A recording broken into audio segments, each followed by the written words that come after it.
Hello and welcome to Africa and Beyond Television Network. We continue to take a look on what's happening in the nation of Zimbabwe without fear, without favor. Themba Mliswa has launched attacks on his opponents, and the key target is Kuda.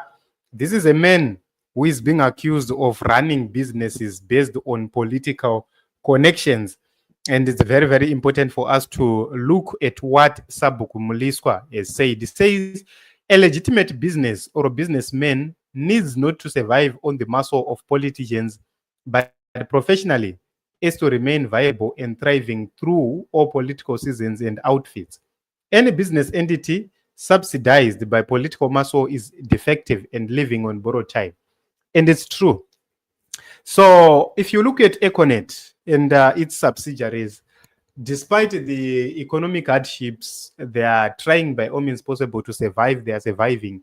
We have seen the collapse of ECOCASH at a certain point in time where transactions had been halted, but eventually they resumed the transactions and they are actually doing well. So they've survived for a very long time. But if you look at certain companies, they need to be subsidized by politicians for them to survive. There are people who are involved in gold activities, in fuel activities, in construction activities. They're not doing the right things. They're not doing things professionally. What it means is if we are to have change in Zimbabwe, they are gone. That is the reason why they will fund ZANU-PF to the bone to try and make sure that ZANU-PF remains in power. So when you see something like this from Honorable Mliswa, SABHUKU Mliswa, yes, we disagree on certain things, but we agree on this issue of people like Vanakuda.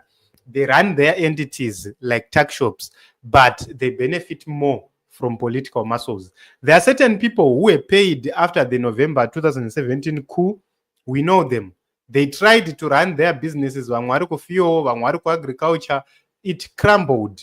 Why? Is because they were using political connections for their own businesses. It was not based on merit. So a business must be a business which is being run based on an actual idea. What is your idea? And that idea is the one which must be used by the business owner for survival. And, when you have an idea, you always find ways and methods to survive. We have seen it happening so many times. So there are people who are then coming to destroy other businesses so as to pave way for their own businesses. It has happened. For example, let me tell you what is happening in the transport sector. It's a true testament to what we are talking about.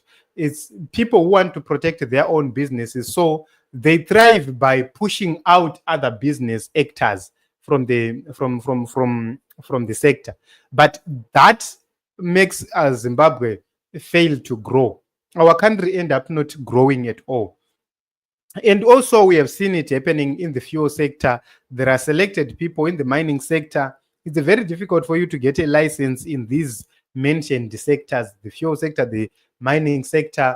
Then if you go to the manufacturing sector, food manufacturing sector, we food and confectionery, we have seen they are trying by all means possible to bury businesses which have been thriving since time immemorial. They survived through the government of Robert Mugabe, and they are surviving through the government of Emerson. But now there is now a direct confrontation with those businesses. They are now trying to crumble those businesses so as to pave way for their own businesses. And the danger is that musuno bvavana ava pachigaro nyika inosara yakagwadama because mune musina business. Imagine a country kuti okay yavhara, TM yavhara, SPA yavhara, vana chopis vari kuvhara, vana food world vanani, mashops ese mahombai akavhara, vakaunza zvavo zvimatakada zvavo zvimashopu zvisina musoro izvi. Imagine if then the government iyoyoyo crumbles, what will happen? That sector inosara iri dead already. So it's something which is so bad. And I agree to a certain extent with Honorable Mliswa.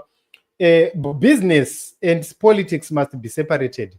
I am not of the view yekuti ukapinda power, you must propel certain businesses to thrive. No.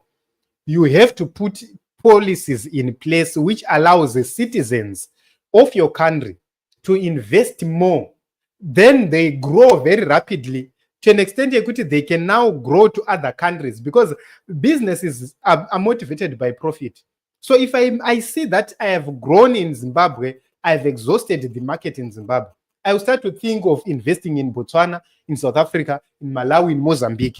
I will start to think in terms of to invest in other countries. And if your economy is growing, it means there are people who are coming to your country to work, to do other things. Then your brand becomes popular. When it is launched in another country, it then grows quickly. For example, Pick and Pay, when it came to Zimbabwe, yes, it came and joined with TM, but people quickly embraced Pick and Pay because they knew how Pick and Pay was the best in a supermarket in South Africa. So, people embraced it quickly. Imagine if you have your own brand right here in Zimbabwe, and a lot of people within the SADC region are visiting Zimbabwe or working in Zimbabwe, and you launch companies and branches in other countries, it will be embraced more quickly because it will be on the map. So those are the issues which we need to deal with. And I agree with Honorable Mliswa right there. So Vanakuda, they've been surviving merely on politics. Without politics, then they are nothing, because matenda varikuwina vasuma wina on merit, varikuma wina because of political connections. We have companies that are reputable, anoza anoita, but awani ma contracts because the contracts are reserved for certain politicians. So this what it is in Zimbabwe. I do not know your views, your thoughts regarding this whole issue. Let us talk in the comment section, your views and your thoughts.